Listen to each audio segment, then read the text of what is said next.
အာယုံကိုမယူဘဲနဲ့ဇောရဲ့အာယုံကိုနောက်ကနေပြီးယူလူတွေကတခုခုစားပြီးလို့ရှိရင်အရသာမခံဘူးလားအေးမျိုးချပြီးတဲ့နောက်မရှိတဲ့နောက်မှာအရသာလေးကခန်းနေတတ်သေးတယ်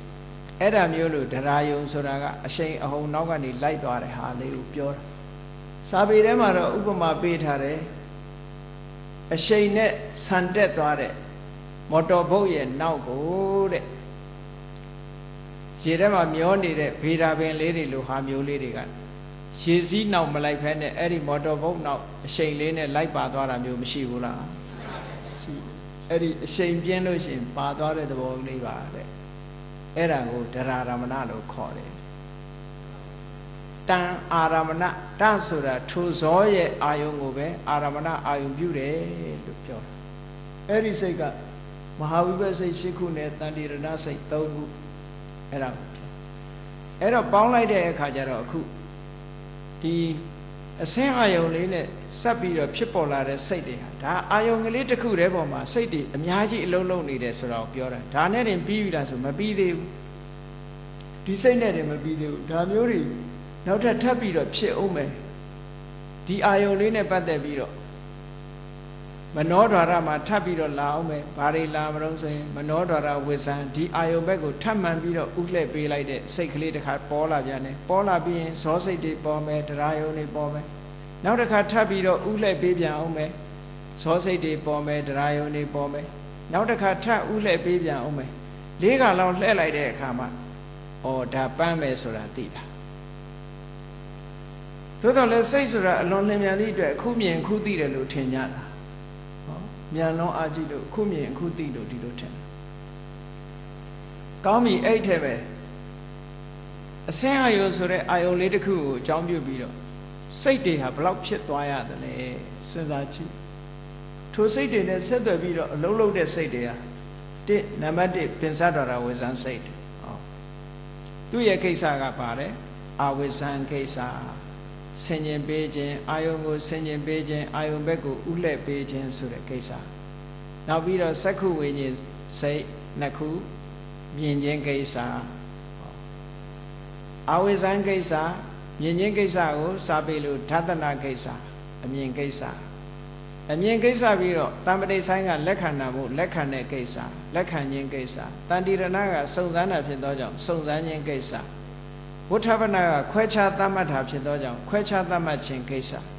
ဇဝနကအရှိန်အဟုန်ဖြင့်အာယုန်နဲ့ဆက်ပြည့်အလုံးလုံးသောကြောင့်အရှိန်အဟုန်ကိစ္စဒရာရဝဏထိုဇောအာယုန်ရဲ့အာယုန်ကိုဆက်ခံမှုဆိုတဲ့ဒရာယုန်ကိစ္စကိစ္စပေါင်းဘယ်လောက်ရှိသွားအဲ့ဒါတွေကစိတ်ရဲ့ကိစ္စတွေပဲ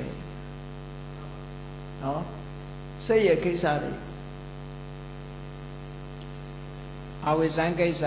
ဆင်ញင်တဲ့ကိစ္စမြင်ခြင်းကိစ္စလက်ခံခြင်းကိစ္စစုံစမ်းခြင်းကိစ္စခွဲခြားသတ်မှတ်ခြင်းကိစ္စအရှိန်အဟုန်ဖြစ်ပေါ်ခြင်းကိစ္စနဲ့အာယုံကိုဆက်ခံခြင်းကိစ္စ9ခုဖြစ်သွားအဲ့ဒီထဲမှာ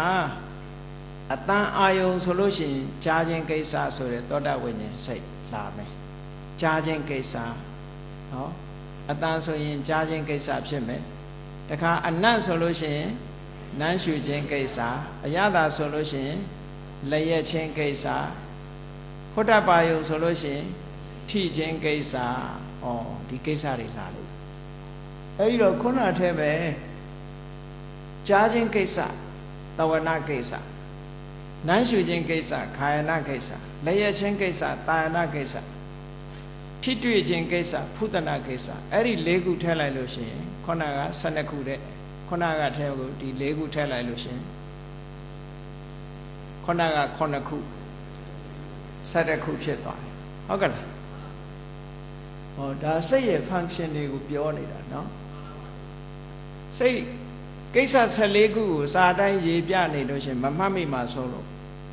အခုဒါသူ့ရဲ့ဆောင်ရွက်ချက်တွေအာယုန်နဲ့ကြည့်ပြီးတော့ကြည့်လိုက်လို့ရှိရင်ဒီစိတ်သဘာဝတွေပေါ်လာတယ်မဟုတ်လားကဲအဲ့ဒီထဲမှာ17ခုရှိသွားပြီ17ခုထဲမှာဘာကျမ်းနေတုံးဆိုလို့ရှိရင်လူဘဝစလာတဲ့အချိန်မှာဟိုဘဝကဘဝတစ်ခုအပြီးတတ်သွားလို့လူတယောက်ဟာ သေသွားလိုက်တာနဲ့တပြိုင်နက်ကံအသစ်ကချက်ချင်းအခွင့်ရေးရပြီးတော့အကျိုးတစ်ခုကိုထုတ်လုပ်လိုက်တယ်ဘဝတစ်ခုကိုဆက်ဆက်ပြီးတော့ထုတ်လုပ်လိုက်တယ်အဲ့ဒီလိုဆက်ဆက်တဲ့ကိစ္စကိုဘာခေါ်တော့ဆိုရင်ပฏิတန္တိကိစ္စဘဝတစ်ခုနဲ့တစ်ခုပြတ်မသွားအောင်ဆက်ပေးခြင်းကိစ္စဟိုဘဝကသေလို့သုတိဆိုတဲ့စိတ်ကလေးပေါ်လိုက်တာနဲ့တပြိုင်နက်သုတိဆိုတဲ့စိတ်ကလေးမကြမချင်းကံအသစ်ကအခွင့်ရေးမရသေးဘူးเนาะသုတိဆိုတာလေးလည်းပြီးရောဟိုကလက်ကျန်တခါတည်းသူ့ရဲ့ကိစ္စတွေလည်းပြီးတတ်သွားရောနောက်ကတခါတည်းကံအသစ်ကဝင်လာပြီးတော့ချက်ချင်းပဋိသန္ဓေဆိုတာထုတ်လုပ်လိုက်တယ်အဲ့ဒီသုတိနဲ့ပဋိသန္ဓေကြားမှာပြတ်မသွားအောင်ဘဝတစ်ခုနဲ့တစ်ခုပြတ်မသွားအောင်ပြန်ပြီးတော့ဆက်ဆက်ပေးသည့်အတွက်ကြောင့်ပฏิဆိုတာပြန်၍တန်တိဆိုတာစတ္တာလို့ဒါကြောင့်မို့လို့အင်္ဂလိပ်လိုပြန်တဲ့အခါကျတော့ relinking consciousness re ဆိုတာပြန်ပြီးတော့ linking ဆိုတာဆက်ဆက်တာ relinking consciousness လို့ဒီလိုပြန်တယ်အဲ့တော့ relinking function ပြန်ဆက်ဆက်တဲ့ကိစ္စဒါပရိသေကိစ္စလို့ခေါ်တယ်အဲ့ဒီကိစ္စတစ်ခုထည့်လိုက်ပဲဆိုရင်စနစ်ဖြစ်မသွားဘူးလားတခါအဲ့ဒီပရိသေကိစ္စပြီးတဲ့အခါကျတော့နောက်ပိုင်းမှာဘဝတစ်ခုဟာစင်ဆက်မပြတ်အောင်ဆက်သွယ်ပြီးတော့ပေးနေတဲ့စိတ်တွေကဘဝင်စိတ်လို့ခေါ်တယ်ဘဝင်ကဘဝအင်ကဆက်လက်ဖြစ်ပေါ်နေမှုရဲ့အကြောင်းလို့ပြောတာအဲ့ဒီဘဝင်စိတ်တွေကဘဝရဲ့အဆက်အသွယ်ဆက်လက်ဖြစ်ပေါ်နေမှုကိုဆောင်ရွက်နေသောကြောင့်သူတို့ကိုဘဝင်ကိစ္စလို့ပဲခေါ်တယ်နော်ဘဝင်ကိစ္စနောက်ဆုံးမှာကံတစ်ခုရဲ့အကျိုးတစ်ခုကိုလုံးဝရပ်ဆိုင်းပစ်လိုက်ပြီးဘဝတစ်ခုကိုအဆုံးသတ်ပစ်လိုက်တဲ့စိတ်ကြတော့သုတိတဲ့အဲ့ဒါကြတော့သဝနကိစ္စရွေလျောခြင်းကိစ္စပေါင်းလိုက်တဲ့အခါကျတော့ကိစ္စ14အဲ့ဒီကိစ္စတွေကိုဘယ်သူကဆောင်ရွက်တာလို့ဆိုဆိုင်ရာစိတ်တွေကဆောင်ရွက်တာဟောလူတွေရဲ့တဏ္ဍာမှာဖြစ်နေတဲ့စိတ်တွေဟာအလကားနေကြတာမဟုတ်ပါဘူးတဲ့နော်တို့တွေလည်းမအားပဲနဲ့ထမင်းချဲရတယ်အဝတ်လျှော်ရတယ်ဆိုကိုကိစ္စတွေရှိနေတယ်လို့ထင်စိတ်ကလည်းပဲလုံနေရတာပဲနော်သူကိစ္စသူလုံနေကြတာကြီးပဲအကုန်လုံးရနာနေရတယ်လို့မရှိဘူးဆိုင်ရာ function တွေကိုဆောင်ရွက်ပြီးတော့နေကြတာအကုန်လုံးဘယ်ရာဝတ္ထုပဲဖြစ်ဖြစ်သူ function တွေသူရှိနေတာကြီးပဲမော်တော်ကားလေးတစ်စင်းကြည့်လိုက်အောင်လားထိုမော်တော်ကားမှာလည်းပဲ function တွေမရှိဘူးလားရှိတာပဲpetrol ကလည်း petrol function လောက်ရတာပဲ engine ကလည်း engine ရဲ့ function ပဲ battery ကလည်း battery ရဲ့ function ပဲ wheel ကလည်း wheel ရဲ့ function ပဲ body ကလည်း body ရဲ့ function ပဲ driver ကလည်း driving လောက်ရတာ function ပဲဟော function တွေအကုန်ပေါင်းလိုက်တဲ့အခါကျတော့မှအကျိုးတစ်ခုဖြစ်တာပဲအခုလဲစိတ်တွေအားလုံးဟာပေါင်းပြီးတော့အလုပ်လုပ်ထားတယ်ဆိုတာမပေါ်ဘူးလားပေါ်ပါတယ်ဗျာအဲ့တော့အနိစ္စသဘောရောမထင်ရှားဘူးလားမြင်လိုက်တဲ့အာယုံလေးတစ်ခုပေါ်မှာကြည့်လှုပ်လိုက်ကြရတာနဲတာမဟုတ်ဘူးဘာနဲ့ဥပမာတူတော့ဆိုအာယုံလေးတစ်ခုပွက်စိတ်တွေစုပြီးတော့ထမင်းလုံးလေးခြီသွားတယ်လို့ပဲစိတ်တွေဟာပွက်စိတ်ကမှအကောင်တွေအများကြီးမြင်ရအောင်ပဲစိတ်တွေကတစ်ခုပြီးတစ်ခုဖြတ်နဲ့အာယုံကိစ္စကိုလှုပ်သွားလိုက်ကြတာကြည့်ရနာရသလားဆိုဘယ်တော့မှရနာရတယ်လို့မရှိပဋိသန္ဓေစိတ်ကစလိုက်တဲ့စိတ်အစဉ်ဟာဘယ်ကြမှာရပ်သွားတော့ဆိုသုတိအဲ့ကြတော့ရပ်လာဆိုမရပ်ပြန်ဘူးနောက်တစ်ခါပဋိသန္ဓေလာအောင်ပါအဲ့တော့စိတ်အစဉ်ဟာဘယ်တော့မှရပ်တန့်သွားတာမရှိဘူးရပ်တန့်သွားတာမရှိဘူးဝင်လာတဲ့အာယုန်တွေပေါ်မှာလည်းပဲစိတ်တွေဟာအလုံးလုံးနေကြတယ်မျက်စိကမြင်တဲ့မြင်အာယုံပေါ်မှာအလုံးလုံးတယ်နားကကြားလို့ရှင်ကြားတဲ့အာယုံပေါ်မှာအလုံးလုံးတယ်နော်နှာခေါင်းကနံလို့ရှင်နံတဲ့အနံပေါ်မှာအလုံးလုံးကြရတယ်လျှာနဲ့အရသာနဲ့ထိတွေ့တဲ့အခါအရသာဆိုတဲ့အာယုံပေါ်မှာအလုံးလုံးကြတယ်ခန္ဓာကိုယ်နဲ့ထိတွေ့တဲ့အခါမှာအထိတွေ့ဆိုတဲ့အာယုံပေါ်မှာအလုံးလုံးကြတယ်အေးမျက်စိနာနာလျှာကိုယ်မှာ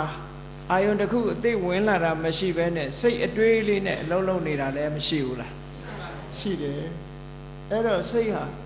အားတယ်နားတယ်မရှိဘဲနဲ့စိတ်တွေဟာဆိုင်ရာဓာတ်တွေမှာအလုံးလုံးပြီးတော့အာယုန်တွေနဲ့ဆက်ဆက်မပြတ်ဖြစ်ပြီးတော့နေတာ